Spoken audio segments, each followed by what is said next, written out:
और बिहार में 2 दिन के मंथन के बाद चुनाव आयोग की प्रेस कॉन्फ्रेंस, जहां बिहार में 22 नवंबर से पहले चुनाव संपन्न होंगे। ज्ञानेश कुमार की तरफ से कहा गया 2 दिन में सभी सियासी दलों के साथ बैठक भी होगी और पुलिस प्रशासन के अधिकारियों के साथ भी बैठक की बात कही गई है। एसआईआर के सफल आयोजन के लिए धन्यवाद कहा।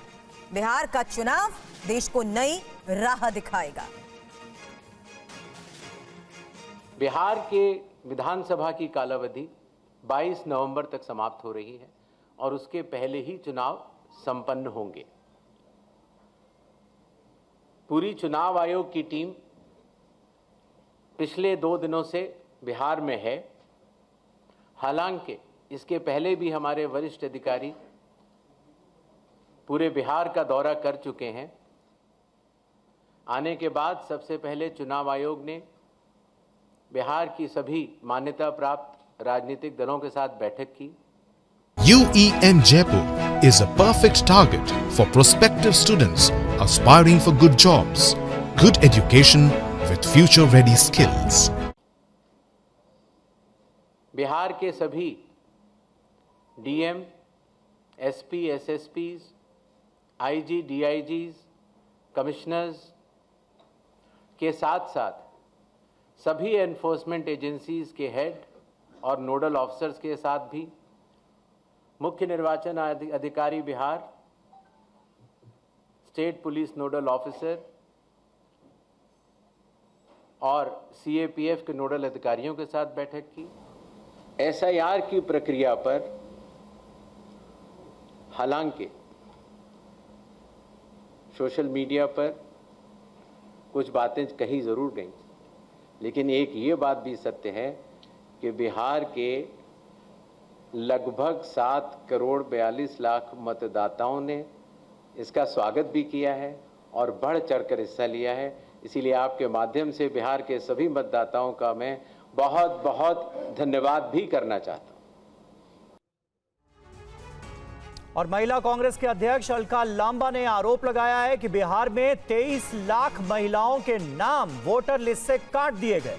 सिर्फ 6 जिलों में 23 लाख महिलाओं के नाम काटे गए हैं। चुनाव आयोग ने बिहार में वोट चोरी की है।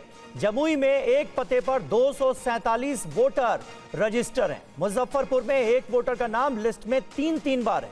फाइनल लिस्ट में भी मृतकों के नाम दर्ज हैं। ये तमाम आरोप लगाए हैं अलका लांबा ने। 23 लाख महिला मतदाताओं का वोट का अधिकार छीनकर उनके वोट काट दिए गए हैं।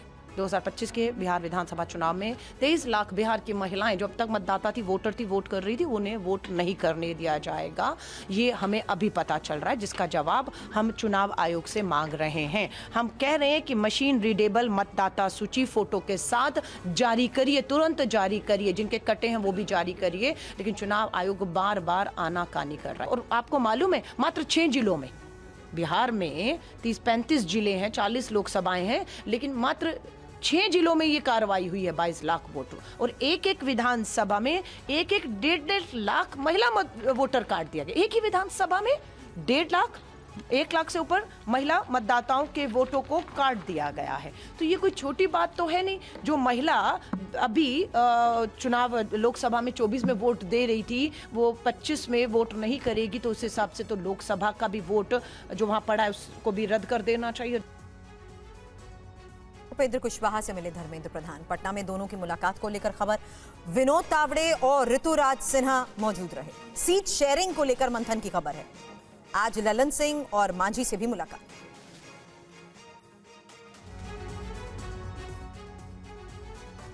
बिहार में सीट शेयरिंग को लेकर धर्मेंद्र प्रधान ने जीतन राम मांझी से मुलाकात की। धर्मेंद्र प्रधान के साथ डिप्टी CM सम्राट चौधरी और बिहार प्रभारी विनोद तावड़े भी मौजूद हैं। दोनों नेताओं के बीच करीब 15 मिनट तक मीटिंग चली। बताया जा रहा है कि बंद कमरे में सीट शेयरिंग को लेकर विस्तृत चर्चा हुई। मीटिंग के बाद बीजेपी के नेता मीडिया से बिना बात के निकल गए। उप मुख्यमंत्री सम्राट चौधरी और केंद्रीय मंत्री आपसे मिलने पहुंचे हुए थे सर, क्या कुछ बातचीत हुई है? आप क्या बात की थी? आपसे थोड़े बात करनी है। बात की सिलसिला चली है सीटों के संबंध में और बहुत जल्दी ही सीटों का बंटवारा हो जाएगा। ऑल इज वेल है sir? All is well. Jitan Ram Manjhi से मुलाकात के बाद धर्मेंद्र प्रधान ने उपेंद्र कुशवाहा से मुलाकात की।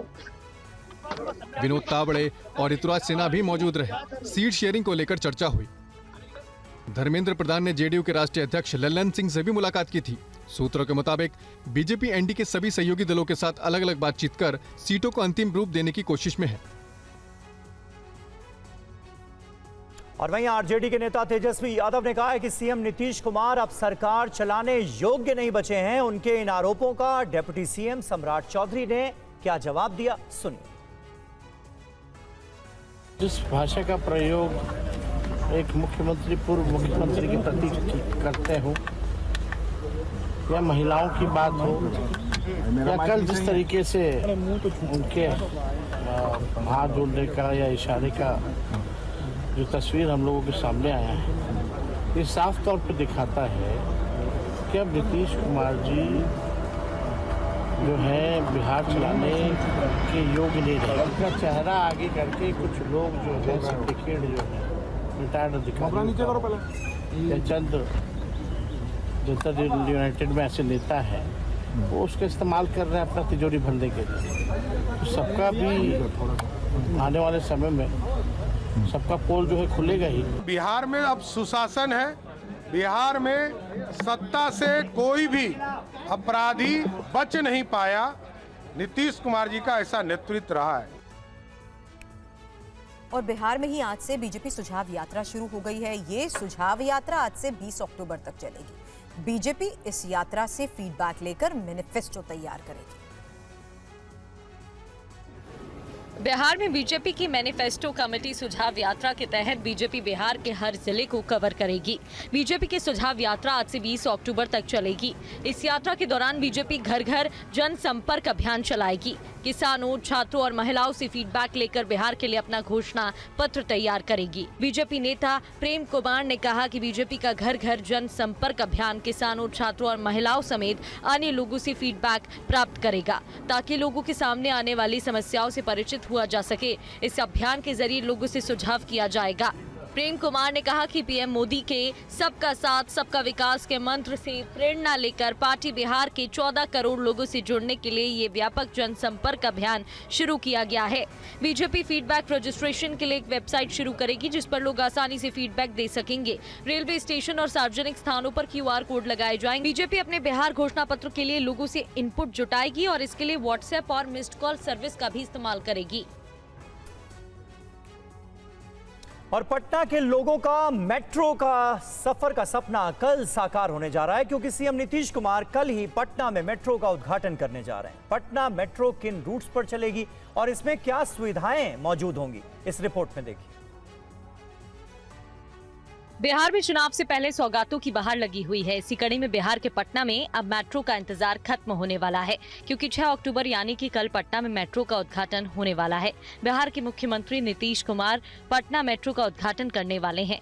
पटना वासियों का मेट्रो सफर करने का सपना अब कल साकार होने जा रहा है। फिलहाल पहले फेज में रेड लाइन के 3 स्टेशन के बीच लगभग 9 किलोमीटर की मेट्रो लाइन शुरू की जा रही है और इस 9 किलोमीटर के सफर में 3 मेट्रो स्टेशन होंगे। पहला पटना ISBT, दूसरा 0 माइल और तीसरा भूतनाथ स्टेशन।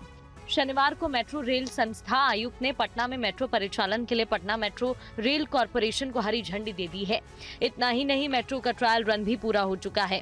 वहीं आपको बता दें कि पटना में मेट्रो 40 किलोमीटर प्रति घंटे की रफ्तार से दौड़ेगी। साथ ही मेट्रो रेल में 3 कोच होंगे, जिनमें 1000 यात्री एक बार में सफर कर पाएंगे और इन 3 कोच में 138 यात्री बैठकर सफर कर पाएंगे, तो 900 यात्री एक बार में खड़े होकर सफर कर सकेंगे।